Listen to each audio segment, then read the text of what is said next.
إن الحمد لله نحمده ونستعينه ونؤمن به ونتوكل عليه ونعوذ بالله من شرور أنفسنا ومن سيئات أعمالنا من يهد الله فلا مضل له ومن يضلل فلا هادي له وأشهد أن لا إله إلا الله وحده لا شريك له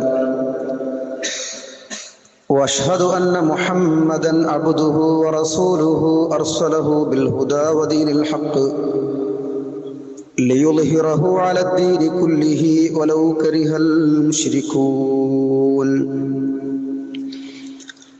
اللهم صل على محمد وعلى آل محمد كما صليت على إبراهيم وعلى آل إبراهيم إنك حميد مجيد اللهم بارك على محمد وعلى آل محمد كما باركت على إبراهيم وعلى آل إبراهيم إنك حميد مجيد أما بعد فإن خير الحديث كتاب الله وخير الهدي هدي محمد صلى الله عليه وسلم وشر الأمور محدثاتها وكل محدثة بدعة وكل بدعة ضلالة أعوذ بالله من الشيطان الرجيم يا أيها الذين آمنوا اتقوا الله حق تقاته ولا تموتن إلا وأنتم مسلمون بسم الله الرحمن الرحيم يا أيها الذين آمنوا إنما الخمر والميسر والأنساب والأزلام رجز من عمل الشيطان فاجتنبوه لعلكم تفلحون إنما يريد الشيطان أن يوقع بينكم العداوة والبغضاء في الخمر والميسر ويصدكم عن ذكر الله وعن الصلاة فهل أنتم منتهون സ്നേഹ സമ്പന്നരായ സത്യവിശ്വാസിനികളെ ജീവിതത്തിൻ്റെ എല്ലാ രംഗത്തും സർവാധിനാഥനായ പരമകാരുണ്യകനായ അള്ളാഹുവിൻ്റെ നിയമങ്ങളും നിർദ്ദേശങ്ങളും പാലിച്ചുകൊണ്ട് യഥാർത്ഥ മുത്തഖിയായി ജീവിക്കണമെന്ന് ആമുഖമായി ഓർമ്മപ്പെടുത്തുകയാണ്, വസിയ്യത്ത് ചെയ്യുകയാണ്. അള്ളാഹുവിനെ സൂക്ഷിച്ച് ജീവിക്കുന്ന യഥാർത്ഥ വിശ്വാസികളുടെ കൂട്ടത്തിൽ റഹ്മാനായ റബ്ബ് നമ്മെല്ലാവരെയും ഉൾപ്പെടുത്തി അനുഗ്രഹിക്കുമാറാവട്ടെ. നമുക്കറിയാം, ഇന്ന് ജൂൺ 26 ലോക ലഹരി വിരുദ്ധ ദിനമാണ്. ഇന്ന് സമൂഹം അനുഭവിക്കുന്ന, നമ്മുടെ നാട് അനുഭവിക്കുന്ന ഏറ്റവും വലിയ ഒരു പ്രശ്നമാണ് ലഹരിയും അതിൻ്റെ ഉപയോഗവും അതുമായി ബന്ധപ്പെട്ടുകൊണ്ടുള്ള പ്രശ്നങ്ങളുമൊക്കെ. ഒരു മുസ്ലിമിനെ സംബന്ധിച്ചിടത്തോളം വളരെ വ്യക്തമായ നിർദ്ദേശങ്ങളുണ്ട് ഈ വിഷയത്തിൽ. പരിശുദ്ധ ഖുർആനും പ്രവാചകൻ സല്ലല്ലാഹു അലൈഹി വസല്ലമയുടെ ചര്യയുമൊക്കെ ലഹരിയുമായി ബന്ധപ്പെട്ടുകൊണ്ടുള്ള ധാരാളം താക്കീതുകളെ കുറിച്ച് നമുക്ക് കാണാൻ കഴിയും. പക്ഷേ പലപ്പോഴും ഇന്ന് സമൂഹത്തിൽ യുവാക്കൾക്കിടയിലും വിദ്യാർത്ഥികൾക്കിടയിലുമൊക്കെ ലഹരിയുടെയും അതുപോലെ തന്നെ മദ്യത്തിൻ്റെയും മയക്കുമരുന്നിൻ്റെയും ഒക്കെ വ്യാപനം, അതിൻ്റെ ഉപയോഗം ഇന്ന് വളരെ മാരകമായ ഒരവസ്ഥയിലേക്ക് എത്തി നിൽക്കുകയാണ്. ഈ ഒരു സാഹചര്യത്തിൽ ഒരു മുസ്ലിമിനെ സംബന്ധിച്ചിടത്തോളം നമ്മളൊക്കെ മനസ്സിലാക്കേണ്ട ചില യാഥാർത്ഥ്യങ്ങൾ വിശുദ്ധ ഖുർആനിൻ്റെയും ഹദീസിൻ്റെയും അടിസ്ഥാനത്തിൽ നമ്മൾ മനസ്സിലാക്കേണ്ട ഒരുപാട് കാര്യങ്ങളുണ്ട്. ഒരു കാരണവശാലും അത്തരം ഒരു സാഹചര്യത്തിലേക്ക് പോകുന്ന ഒരവസ്ഥ ഉണ്ടാകാൻ പാടില്ല. ഇസ്ലാമിക ശരീഅത്ത് മുന്നോട്ട് വെക്കുന്ന ഏറ്റവും പ്രധാനപ്പെട്ട 5 കാര്യങ്ങൾ, ആ 5 കാര്യങ്ങളെയും നശിപ്പിക്കുന്നതാണ് ലഹരിയും അതുമായി ബന്ധപ്പെട്ടതൊക്കെ. അതിലേറ്റവും പ്രധാനപ്പെട്ട ഒന്നാണ് നമ്മുടെ മതം അഥവാ ദീൻ. മതമനുസരിച്ചുകൊണ്ട് മുന്നോട്ട് പോകാൻ ഒരിക്കലും സാധിക്കാതെ വരും ഇത്തരം ആളുകൾക്ക്. ലഹരി ഉപയോഗിക്കുന്ന ആളുകൾ, അതുമായി ബന്ധപ്പെടുന്ന ആളുകൾക്ക് അവരുടെ ദീനനുസരിച്ചുകൊണ്ട് ജീവിക്കുവാൻ പ്രയാസമായിരിക്കും. മറ്റൊരു കാര്യമാണ് അവരുടെ ജീവൻ, അവന്റെ ആരോഗ്യം. അത് നശിപ്പിക്കുന്നതാണ് ലഹരിയുടെ ഉപയോഗം എന്ന് പറയുന്നത്. അതുപോലെ തന്നെ മൂന്നാമത്തെ കാര്യമാണ് മനുഷ്യന്റെ ബുദ്ധിശക്തി. അള്ളാഹു നമുക്ക് നൽകിയ ഏറ്റവും പ്രധാനപ്പെട്ട ഒരു അനുഗ്രഹമാണ് ബുദ്ധിശക്തി എന്ന് പറയുന്നത്. പക്ഷെ അത് നഷ്ടപ്പെടുന്ന ഒരു സാഹചര്യം ലഹരി ഉപയോഗം കൊണ്ട് ഉണ്ടാകുമെന്ന് നമുക്ക് മനസ്സിലാക്കാൻ കഴിയും. നാലാമത്തെ ഒരു കാര്യമാണ് നമ്മുടെ മക്കള്, അതുപോലെ തന്നെ നമ്മുടെ സമ്പത്ത് എല്ലാം നശിപ്പിക്കുന്ന ഒരു മാരകമായ വിപത്താണ് ലഹരി. അതുകൊണ്ട് വിശുദ്ധ ഖുർആൻ ഞാൻ ആദ്യം ഓതി കേൾപ്പിച്ച ആയത്തിൽ അല്ലാഹു തആല പറയുന്നത്, യാ അയ്യുഹല്ലദീന ആമനൂ ഇന്നമൽ ഖംറു വൽ മൈസിറു വൽ അൻസാബു വൽ അസ്ലാം റിജ്സും മിൻ അമലി ശൈത്വാൻ.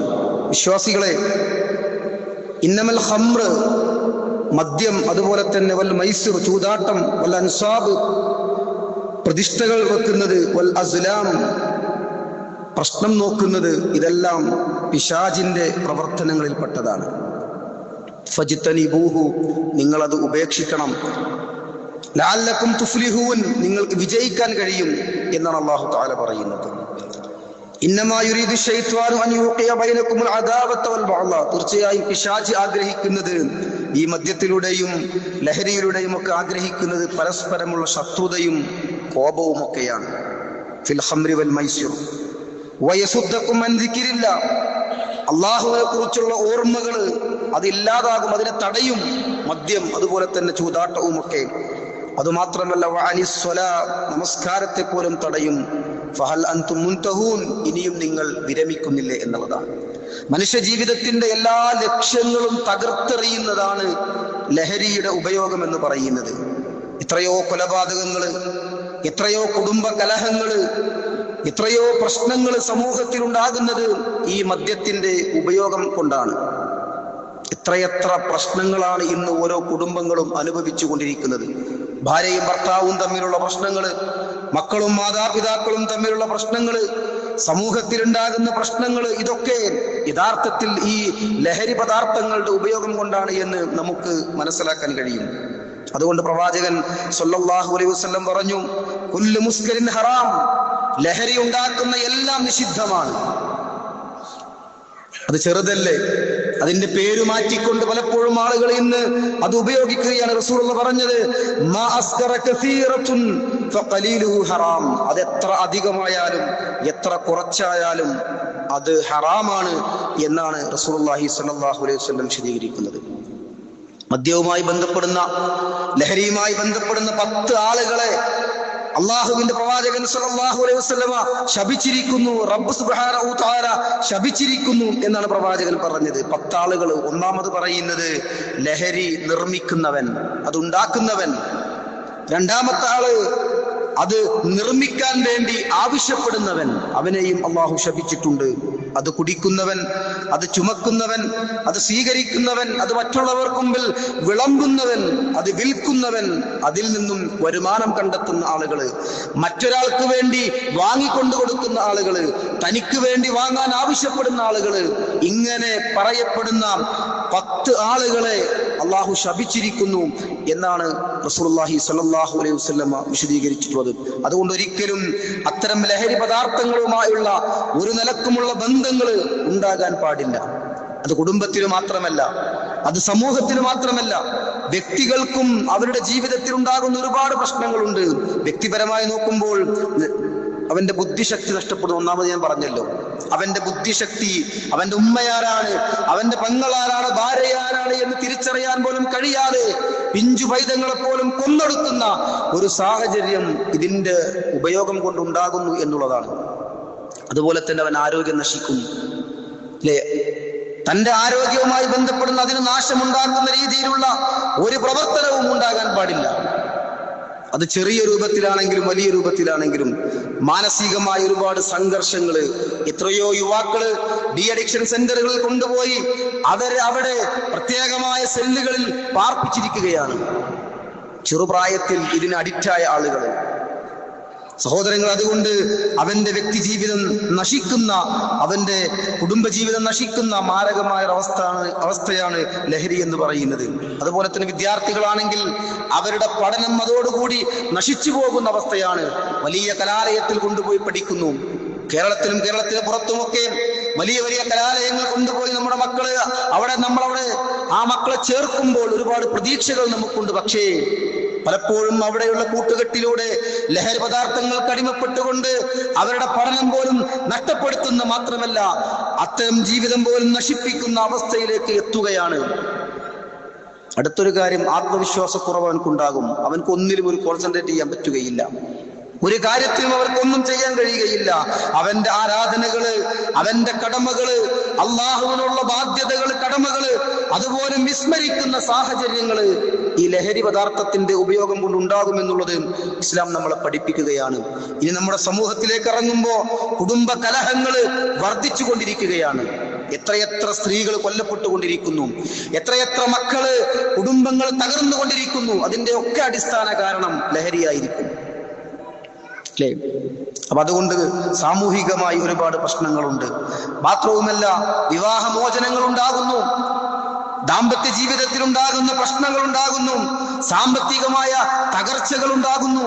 നമ്മൾ ആലോചിച്ച് നോക്ക്, വെറുതെയല്ല പ്രവാചകൻ പറഞ്ഞത് സകല തിന്മകളുടെയും മാതാവാണ് മദ്യം, ലഹരി പദാർത്ഥം എന്ന് പറയുന്നത്. എല്ലാ തിന്മകളുടെയും അതിനഡിക്റ്റായ ഒരു മനുഷ്യൻ അവനവന്റെ ജീവിതത്തിൽ എല്ലാ അർത്ഥത്തിലുമുള്ള തിന്മയിലേക്ക് പോകാനുള്ള സാഹചര്യങ്ങളുണ്ട് എന്നുള്ളതാണ്. കുറ്റകൃത്യങ്ങൾ വർദ്ധിക്കുകയാണ് ഇന്ന് സമൂഹത്തിൽ. അല്ലേ? ചെറുപ്പക്കാരായ ആളുകള് എന്താണ് ജീവിതമെന്ന് പഠിച്ച് മനസ്സിലാക്കി വരുന്ന സമയത്ത് ജയിലറക്കുള്ളിൽ പോയി കിടക്കേണ്ടി വരുന്ന അവസ്ഥ, അവരെല്ലാവിധ പ്രതീക്ഷകളും നഷ്ടപ്പെട്ടുകൊണ്ട് അവർ കുറ്റകൃത്യത്തിൽ പങ്കെടുക്കുന്നു എന്ന് മാത്രമല്ല അവരുടെ ജീവിതം തന്നെ അതോടുകൂടി തകർന്നു പോവുകയാണ്. എത്രയെത്ര മാതാപിതാക്കൾ പ്രയാസം അനുഭവിക്കുന്നുണ്ട്.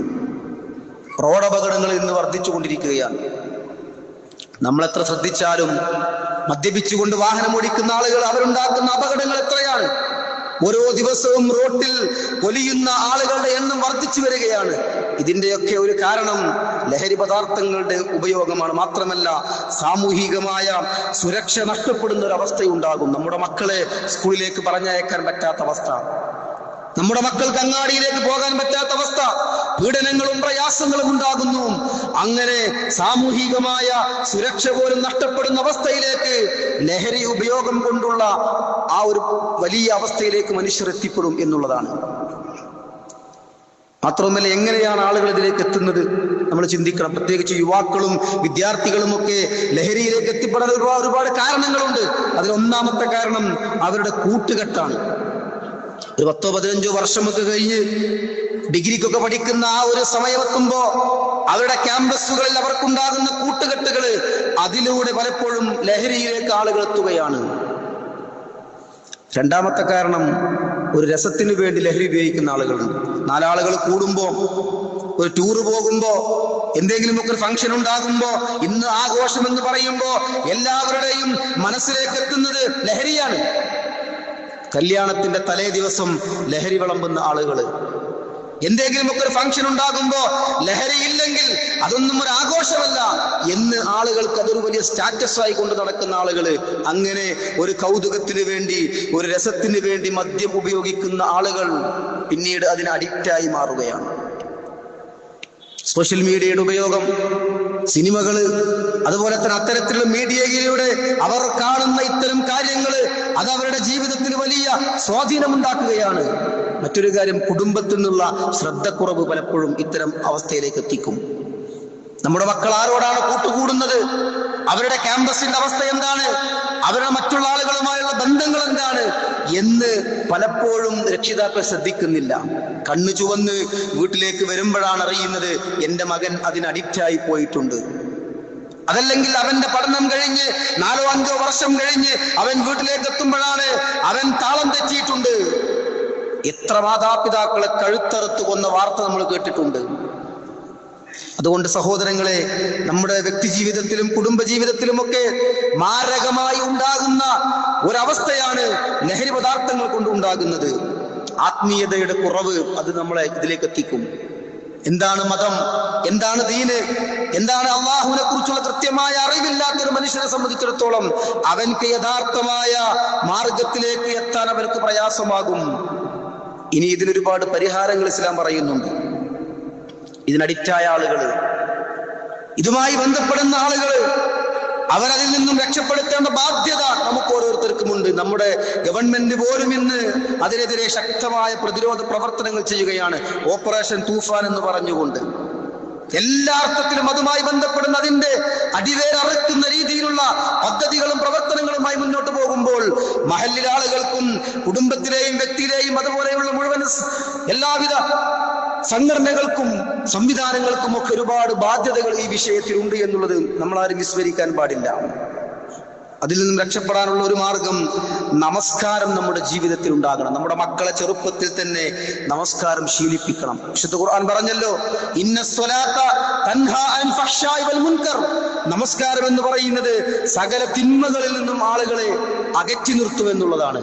നമ്മുടെ മക്കൾ കൃത്യമായി നമസ്കരിക്കുന്നുണ്ടോ, അവർ കോളേജിലേക്ക് പോകുമ്പോ അതല്ലെങ്കിൽ നമ്മൾ തന്നെ നമ്മുടെ ജീവിതത്തിൽ കൃത്യമായി നമസ്കാരം ഉണ്ടോ എന്നുള്ളത് നമ്മൾ ഓരോരുത്തരും പരിശോധിക്കണം. മറ്റൊരു കാര്യം, വിശുദ്ധ ഖുർആന്റെ പഠനമുണ്ടാകണം. ഇന്ന് പലപ്പോഴും അത് നഷ്ടപ്പെട്ടു. ഖുർആൻ എന്ന് പറഞ്ഞാൽ അത് കേവലം പാരായണത്തിന് വേണ്ടി മാത്രമുള്ളതായി മാറി.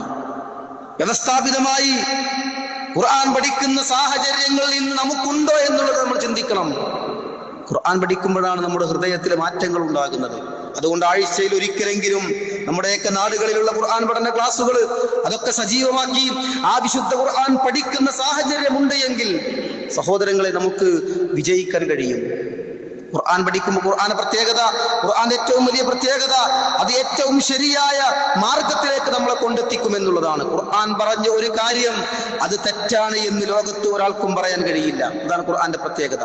മറ്റുള്ള ഒരുപാട് പ്രത്യയ ശാസ്ത്രങ്ങൾ, ഭൗതികമായ ഒരുപാട് സിദ്ധാന്തങ്ങൾ നമുക്കിടയിലുണ്ട് എങ്കിലും അതൊക്കെ ഇന്നല്ലെങ്കിൽ നാളെ തകർന്നു പോകും. പക്ഷേ വിശുദ്ധ ഖുർആൻ പറഞ്ഞ കാര്യം നമുക്കറിയാം.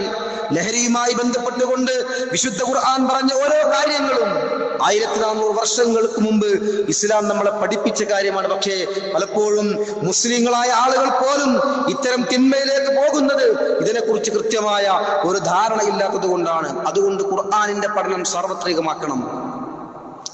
നല്ല കൂട്ടുകെട്ടുണ്ടാവണം. അവരുടെ കൂട്ടുകാരാരാണ്? പ്രവാചകൻ സല്ലല്ലാഹു അലൈഹി വസല്ലം പറഞ്ഞല്ലോ, ഒരു മനുഷ്യൻ അവന്റെ കൂട്ടുകാരന്റെ മതത്തിലായിരിക്കും എന്നുള്ളതാണ്. നമ്മുടെ മക്കള് അവരുടെ പഠന സമയത്ത് അതുപോലെ തന്നെ അവരുടെയൊക്കെ നാടുകളിൽ ആരോടാണ് അവർ കൂട്ടുകൂടുന്നത് എന്ന് ഓരോരുത്തരും ശ്രദ്ധിക്കണം. അതല്ല എങ്കിൽ നമ്മുടെ മക്കള് വഴിതെറ്റിപ്പോകും. ഇതിൽ നിന്ന് രക്ഷപ്പെടാനുള്ള മറ്റൊരു മാർഗമാണ് പള്ളിയുമായുള്ള ബന്ധം. പള്ളി എന്ന് പറയുന്നത് നിസ്കരിക്കാൻ വേണ്ടി മാത്രമുള്ളതല്ല. പള്ളിയിൽ നിന്നും ഒരുപാട് ദഅവാ പ്രവർത്തനങ്ങൾ, ഇസ്ലാമിക അധ്യാപനങ്ങൾ പഠിക്കുന്ന സാഹചര്യങ്ങൾ ഉണ്ടാകണം. ഇത് പലപ്പോഴും കേൾക്കാത്ത ആളുകളാണ് ഇത്തരം തിന്മയിലേക്ക് പോകുന്നത് എന്ന് നമുക്ക് മനസ്സിലാക്കാൻ കഴിയും. മക്കളുടെ കഴിവുകളെ, അവരുടെ ശാരീരികമായ കഴിവുകളെ, ആ ശക്തിയെ നന്മയുടെ മാർഗത്തിലേക്ക് ഉപയോഗപ്പെടുത്താൻ കഴിയണം. ഒരുപാട് സാംസ്കാരിക സംഘടനകള്, മതസംഘടനകള്, അതുപോലെ തന്നെ ഒരുപാട് പ്രവർത്തനങ്ങളൊക്കെ നമ്മുടെ നാടുകളിലുണ്ട്. അതിലൊന്നും പലപ്പോഴും യുവാക്കളെ നമ്മൾ കാണുന്നില്ല. അവരൊക്കെ മറ്റു പല മേഖലകളിലുമാണ്. അതുകൊണ്ട് നമ്മുടെ നാടുകളിലുള്ള ഇത്തരം നല്ല പ്രവർത്തനങ്ങളിൽ ലഹരി വിരുദ്ധമായി അതിനുവേണ്ടി പ്രവർത്തിക്കുന്ന ഒരുപാട് സംഘടനകളുണ്ട്. അതിലൊക്കെ പ്രവർത്തിച്ച് ഇത്തരം തിന്മകൾക്കെതിരെ പോരാടാൻ വേണ്ടി നമ്മൾ ഓരോരുത്തരും പരിശ്രമിക്കണം. കുടുംബ ബന്ധങ്ങള്, ആ ബന്ധങ്ങള് ഊട്ടിയുറപ്പിക്കാൻ കഴിയണം. മക്കളും മാതാപിതാക്കളും തമ്മിൽ ശക്തമായ ഒരു ബന്ധമുണ്ടാകണം. ഇന്ന് വാപ്പയൊന്നും പലപ്പോഴും മക്കളോടൊന്നും ചോദിക്കുന്നില്ല. എപ്പോഴാ കയറി വരുന്നത്, എപ്പോഴാ പോകുന്നത്, അതിനോ ചോദിക്കാൻ പോലും ഇന്ന് മാതാപിതാക്കൾക്ക് ധൈര്യമില്ലാത്ത അവസ്ഥയാണ്. ഏത് സമയത്തും മക്കളെ വീട്ടിലേക്ക് കയറി വരികയാണ്. എവിടുന്നാണ് അവൻ വരുന്നത്, എന്താണ് അവന്റെ അവസ്ഥ എന്ന് പോലും അറിയില്ല. സുബഹി നമസ്കാരത്തിന് പോലും പള്ളിയിലേക്ക് പോലും വരാൻ കഴിയാത്ത എത്ര ആളുകളുണ്ട്. വാപ്പ ഒരു പക്ഷെ പള്ളിയിലേക്ക് വരുന്നുണ്ടാകും, മകൻ അവിടെ കിടന്നുറങ്ങുകയാണ്. സുഖമായി അവൻ കിടന്നുറങ്ങുന്നു. അല്ലേ? അതൊന്ന് പറയാൻ, അവനെ ഒന്ന് ഉത്ബോധിപ്പിക്കുവാൻ, അവനോട് കാര്യങ്ങളൊന്ന് പറയാൻ പോലും പറ്റാത്ത സാഹചര്യങ്ങൾ ഉണ്ടാവുകയാണ്. അതുകൊണ്ട് സഹോദരങ്ങളെ, കുടുംബ ബന്ധം ശക്തമാക്കണം. അല്ലാഹു തആല നമുക്ക് നമ്മുടെ മക്കളെ തന്നത് ചെറുപ്രായത്തിലാണ്. എങ്ങനെയും നമുക്ക് അവനെ വളർത്തിയെടുക്കാൻ കഴിയും. ഒരു മനുഷ്യ കുഞ്ഞിനെ സംബന്ധിച്ചിടത്തോളം ഓരോ മനുഷ്യ കുഞ്ഞും ഈ ലോകത്തേക്ക് പിറന്നു വീഴുന്നത് ശുദ്ധ പ്രകൃതിയിലാണ്, ഒരു തെറ്റും ചെയ്യാത്തവനായിട്ടാണ് ഓരോ മനുഷ്യ കുഞ്ഞും. പിന്നീട് അവൻ വളരുമ്പോ അവന്റെ കൂട്ടുകെട്ട്, അവന്റെ മാതാപിതാക്കള്, അവന്റെ ജീവിത സാഹചര്യങ്ങള് അത് അവനെ തെറ്റിലേക്ക് എത്തിക്കുകയാണ്. അതുകൊണ്ട് അവൻ വളർന്നു വരുന്ന ഓരോ സാഹചര്യങ്ങളും മനസ്സിലാക്കിക്കൊണ്ട് അവനെ നന്മയിലേക്ക് കൊണ്ടെത്തിക്കാൻ കഴിയണം. ഇന്ന് പെൺകുട്ടികളും വ്യാപകമായി ലഹരി ഉപയോഗിക്കുന്നുണ്ട് എന്നുള്ള വാർത്തകളാണ്.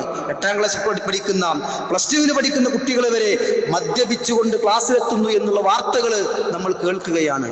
ഒരു നാട് നശിക്കാൻ, നമുക്കറിയാം ആഫ്രിക്ക പോലെയുള്ള രാജ്യങ്ങൾ നശിക്കാൻ കാരണം, അവിടെ പട്ടിണിയും ദാരിദ്ര്യവും ഉണ്ടാകാൻ കാരണം ലഹരി പദാർത്ഥങ്ങളുടെ ഉപയോഗങ്ങളും വിപണനവുമാണ് എന്നുള്ളത് ചരിത്രം പഠിക്കുമ്പോൾ നമുക്കത് ബോധ്യപ്പെടും. ഒരു നാട് നശിപ്പിക്കാൻ, നമ്മുടെ നാട് തകർന്നു പോകാൻ കാരണമാകുന്നതാണ് ലഹരി എന്ന് മനസ്സിലാക്കിക്കൊണ്ട് അതിനെതിരെ ശക്തമായ ബോധവൽക്കരണം ഉണ്ടാകണം. ഒരു വിശ്വാസിയെ സംബന്ധിച്ചിടത്തോളം അതിനേക്കാളും ഒക്കെ അപ്പുറം ഇസ്ലാം പഠിപ്പിച്ച ഇത്തരം കാര്യങ്ങൾ ഉൾക്കൊണ്ടുകൊണ്ട് അത് ജീവിതത്തിൽ പ്രാവർത്തികമാക്കുവാൻ അവർക്ക് സാധിക്കണം. അങ്ങനെയുള്ള വിശ്വാസികളിൽ അല്ലാഹു സുബ്ഹാനഹു തആല നമ്മെ എല്ലാവരെയും ഉൾപ്പെടുത്തി അനുഗ്രഹിക്കുമാറാവട്ടെ.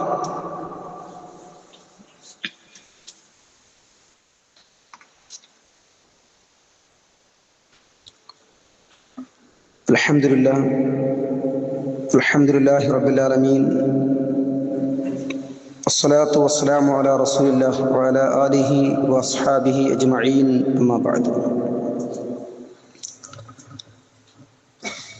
ജീവിതത്തിന്റെ എല്ലാ രംഗത്തും അല്ലാഹുവിനെ സൂക്ഷിക്കണമെന്ന് ഒരിക്കൽ കൂടി ഓർമ്മപ്പെടുത്തുകയാണ്. ഒരു വിശ്വാസിയെ സംബന്ധിച്ചിടത്തോളം ഒരിക്കലും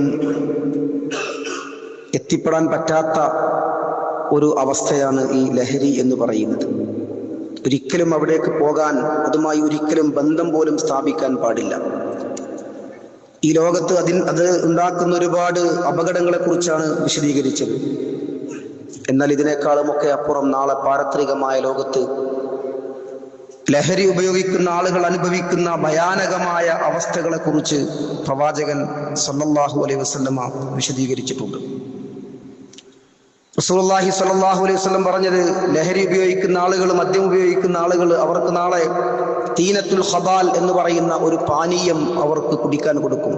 അഥവാ നരകത്തിലെ ആളുകളുടെ ചോരയും ചലവും ഒക്കെയുള്ള അവരുടെ ശരീരത്തിലൂടെ ഒഴുകുന്ന ഒരു പാനീയം അത് ഇവർക്ക് കുടിക്കാൻ വേണ്ടി കൊടുക്കും.